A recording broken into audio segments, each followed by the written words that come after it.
कथा के अनुसार पुराने समय में दो संत एक साथ रहते थे। दोनों की भक्ति का तरीका अलग अलग था। एक संत दिन भर तपस्या और मंत्र जाप करते रहता था, जबकि दूसरा संत रोज सुबह शाम पहले भगवान को भोग लगाता और फिर खुद भोजन करता था। एक दिन दोनों के बीच झगड़ा होने लगा कि बड़ा संत कौन है। इस दौरान वहां नारद मुनि पहुंच गए। नारद ने दोनों संतों से पूछा कि किस बात के लिए लड़ाई कर रहे हैं। संतों ने बताया कि हम ये तय नहीं कर पा रहे कि दोनों में बड़ा संत कौन है। नारद ने कहा कि ये तो छोटी सी बात है, इसका फैसला मैं कल कर दूंगा। अगले दिन नारद मुनि ने मंदिर में दोनों संतों के जगह के पास हीरे की एक अंगूठी रख दी। पहले तप करने वाला संत वहां पहुंचा।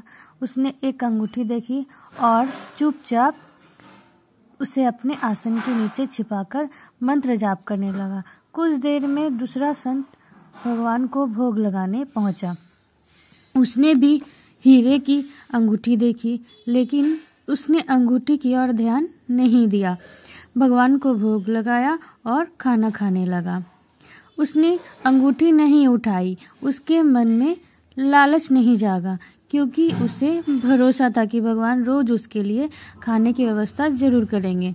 कुछ देर बाद वहां नारद जी आ गए। दोनों ने पूछा कि अब आप बताएं कि हम दोनों में बड़ा संत कौन है। नारद ने तपस्या करने वाले संत को खड़े होने के लिए कहा। जैसे ही वह संत खड़ा हुआ तो उसके आसन के नीचे छिपी हुई अंगूठी दिख गई। नारद मुनि ने उससे कहा कि तुम दोनों में भोग लगाकर खाना खाने वाला संत बड़ा है।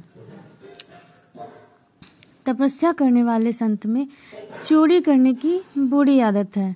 उसने भक्ति के समय में भी चोरी करने से संकोच नहीं किया, जबकि भोग लगाने वाले संत ने अंगूठी की ओर ध्यान तक नहीं दिया। इस कारण वही संत बड़ा है।